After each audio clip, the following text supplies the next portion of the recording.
سورۃ العادیات یہ سورت مکی ہے، یعنی اللہ تعالیٰ نے اس سورت کو مکہ میں نبی اکرم صلی اللہ علیہ وسلم پر نازل فرمایا، اس لیے اس کو سورہ مکی کہتے ہیں۔ تو اللہ تعالیٰ نے اس سورت میں 3 قسمیں اٹھائی ہیں اور 3 قسم کے گھوڑوں کی قسمیں اٹھائی ہیں، اور پھر گھوڑوں کی قسمیں اٹھا کر 3 طرح کی جو انسان میں چیزیں پائی جاتی ہیں ان کا تذکرہ کیا ہے۔ لیکن آج کے سبق میں ہم صرف جو گھوڑے ہیں جن کا اللہ نے تذکرہ کیا ان کا ہوگا، اور کل کے سبق میں انشاءاللہ پھر آگے جو ان کا مطلب ہے اللہ تعالیٰ کا قسمیں اٹھانے کا وہ انشاءاللہ کل کے سبق میں آئے گا۔ تو اللہ تعالیٰ فرماتے ہیں والعادیات ضبحا، قسم ہے ان گھوڑوں کی جو دوڑنے والے ہیں ہانپتے ہوئے، فالموریات قدحا، پھر قسم ہے ان گھوڑوں کی جو سم مار کر یا ٹاپ مار کر آگ نکالنے والے ہیں، فالمغیرات صبحا، پھر قسم ہے جو صبح کے وقت دعویٰ بولتے ہیں یعنی حملہ کرتے ہیں، فَأَثَرْنَ بِهِ نَقْعًا، پس وہ اس وقت گرد و غبار اڑاتے ہیں، فَوَسَطْنَ بِهِ جَمْعًا، پھر اسی کے ساتھ وہ فوجوں کے درمیان گھس جاتے ہیں۔ تو اللہ تعالیٰ نے گھوڑوں کی قسمیں اٹھائی ہیں، اصل میں گھوڑوں کی قسمیں نہیں ہیں، اصل میں جو ان پر سوار ہونے والے مجاہدین ہیں ان کی قسمیں ہیں، چونکہ عرب میں گھوڑا جو تھا وہ ان کی پسندیدہ سواری تھی، اور وہ لڑائی کے وقت کسی وقت پر حملہ کرنے وقت وہ گھوڑے جو پالتے تھے، تو اس لیے اللہ تعالیٰ نے گھوڑوں کی قسمیں اٹھائی ہیں۔ تو اصل مقصد جو ان پر سوار ہونے والے ہیں، جو ان سے یہ کام لیتے ہیں، ان کی قسمیں ہیں۔ تو پہلی قسم اللہ تعالیٰ نے اٹھائی ہے کہ مجھے ان گھوڑوں کی قسم ہے جو سر پٹ دوڑنے والے ہیں اور دوڑتے دوڑتے ہانپتے ہیں، یعنی یا ہنہناتے ہیں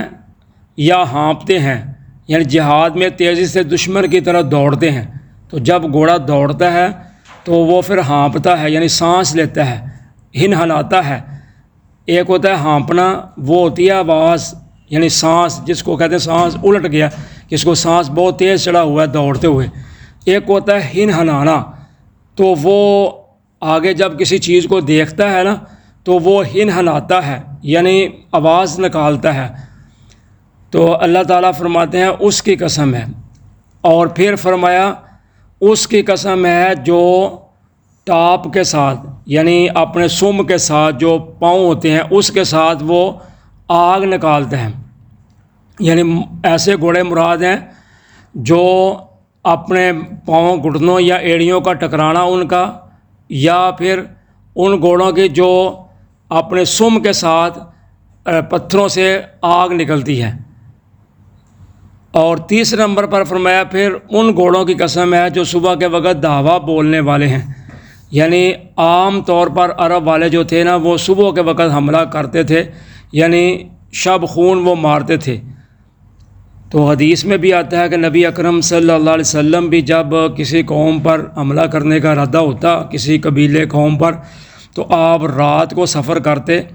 تو رات کو سفر کر کے صبح کے ٹائم آپ ادھر، یعنی اس وقت جیسے آپ صبح کا ہونے والا وقت، تو آپ اس وقت وہاں پہنچ جاتے، پھر آپ وہاں انتظار کرتے۔ اگر تو اس بستی سے، اس علاقے سے اذان کی آواز آ جاتی تو پھر آپ حملہ نہ کرتے، اگر اذان کی آواز نہ آتی تو پھر آپ ان پر حملہ کر دیتے۔ تو اسی طرح عرب والے جو تھے وہ کرتے تھے، کیونکہ ان کو اس میں 3 فائدے ہوتے تھے۔ ایک تو تھا پہلا فائدہ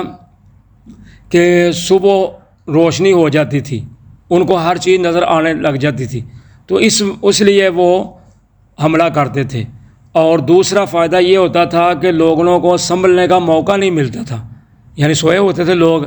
کچھ لوگ بیدار ہوتے تھے، باقی سوئے ہوتے تھے، تو ان کے اٹھتے وقت تیاری کرتے کرتے یہ ان پر حملہ کر دیتے تھے۔ تیسرا فائدہ یہ ہوتا تھا کہ یہ شب خونی کی بدنامی سے بچ جاتے تھے، کہ یہ نہ ہو کل کو کہ انہوں نے بھائی رات ہم پر حملہ کیا، ہمیں تو بتایا ہی نہیں، ہمیں تو موقع ہی نہیں دیا انہوں نے۔ تو اس بدنامی سے بھی بچنے کے لیے یہ رات کو سفر کرتے تھے، تو صبح جب روشنی ہوتی تھی اس وقت قوموں پہ حملہ کرتے تھے۔ تو چونکہ عرب والوں کو جو تھا مال پر بہت حرص تھی، یعنی مال کی وجہ سے وہ یہ کام کرتے تھے، لوگوں کا مال لوٹنے کے لیے، تو اس طرح کے وہ کام کرتے تھے، تو اس لیے اللہ تعالیٰ نے ان چیزوں کی قسمیں اٹھائی ہیں۔ تو اللہ تعالیٰ فرماتے ہیں اس وقت وہ گرد و غبار اڑاتے ہیں، یعنی باوجود رات ٹھنڈی ہونے کے، شبنم پڑنے کے، یعنی جس کو تریل کہتے ہیں، اس پڑنے کے باوجود بھی وہ اتنی تیزی سے گھوڑے دوڑتے ہیں کہ وہ گرد و غبار اڑاتے ہیں۔ جیسے گاڑی جاتی ہے آج کل کے دور میں تو پیچھے سے گرد و غبار اڑتی ہے، پھر وہ آہستہ آہستہ گرد و غبار جو ہے وہ بیٹھ جاتی ہے اپنی جگہ پہ۔ تو اللہ تعالیٰ فرماتے ہیں پھر وہ اس کے ساتھ فوجوں کے درمیان گھس جاتے ہیں، یعنی جو کافر ہوتے ہیں جن پر حملہ کرنا ہوتا ہے یا جو لشکر ہوتے ہیں ان میں گھس کر گمسان کی جنگ کرتے ہیں۔ تو حدیث پاک میں آتا ہے کہ گھوڑوں کی 3 قسمیں ہیں۔ ایک تو ہے وہ گھوڑا جو کس انسان نے اس نیت سے رکھا پالا کہ میں اس پہ جہاد کروں گا، تو وہ اس کے لیے باعث ثواب اور اجر ہوگا۔ تو آپ فرماتے ہیں کہ جب اس نے اس نیت سے گھوڑا لے کر رکھا، پالا اس کو، تو اس نے اس کو رسی کے ساتھ باندھا، تو جب وہ باندھا تو وہ جتنے چکر کاٹے گا اس رسی کے ساتھ، یا پھر وہ رسی توڑا لے گا، توڑا کر رسی آگے 1-2 قدم چلا جائے گا، تو فرمایا جتنے قدم وہ اٹھائے گا، جہاں وہ بول و براز کرے گا، وہ سب اس کے نامہ اعمال میں نیکیاں لکھی جائیں گی، اس کا اجر و ثواب اس کو ملے گا، کیونکہ اس نے اس نیت سے گھوڑا پالا تھا کہ میں اس پر جہاد کروں گا۔ تو دوسرا ہے معاف، جس بندے نے شوقیہ طور پہ گھوڑا رکھا، تو وہ شوقیہ طور پہ گھوڑا پالتا ہے، اپنے گھر میں رکھا ہوا ہے اس نے، لیکن وہ اس میں اللہ کا حق ادا کرتا ہے اور اس کے گھوڑے کی پشت کا حق ادا کرتا ہے، یعنی اس پہ سواری کرتا ہے، تو صرف سواری نہیں کرتا بلکہ اس کے کھانے پینے کا بھی انتظام کرتا ہے، یعنی جتنا اس سے کام لیتا ہے اتنا اسے چارہ بھی ڈالتا ہے، اللہ کے حق کا خیال رکھتا ہے کہ اللہ نے اس کو اس کے لیے پیدا کیا ہے، اس کے متعاہد کیا ہے، تو پھر اس سے وہ کام لیتا ہے اور اس کو چارہ پانی بھی، اس کا غذا بھی اس کو پوری دیتا ہے۔ تو یہ انسان کے لیے معاف ہے، یعنی اس کا کوئی اس کو گناہ یا ثواب نہیں ہوگا کیونکہ اس نے شوقیہ رکھا ہے۔ تو تیسرا ہے جو بندہ فخر کے لیے رکھتا ہے، کہ تکبر کے لیے رکھتا ہے کہ کل کو میں دشمن پہ حملہ کروں گا، لوگوں کا مال لوٹوں گا، تو فخر ریاکاری کے لیے رکھتا ہے، تو فرمایا یہ انسان کے لیے باعث گناہ ہوگا، اس کا اس کو گناہ ملے گا۔ تو یہ 3 قسم کے گھوڑے ہیں۔ تو چونکہ صحابہ کرام رضوان اللہ علیہ مجمعین بھی گھوڑے رکھتے تھے، گھوڑے پالتے تھے اور گھوڑوں پہ ہی زیادہ سفر کرتے تھے اور انہی کے ساتھ جہاد میں جاتے تھے، جنگیں لڑتے تھے، تو گویا کہ اللہ تعالیٰ نے صحابہ کرام رضوان اللہ علیہ مجمعین اور مسلمانوں کی قسمیں اٹھائی ہیں جو میدان جہاد میں نکلتے ہیں اور اس طرح گھوڑوں کو دوڑاتے ہیں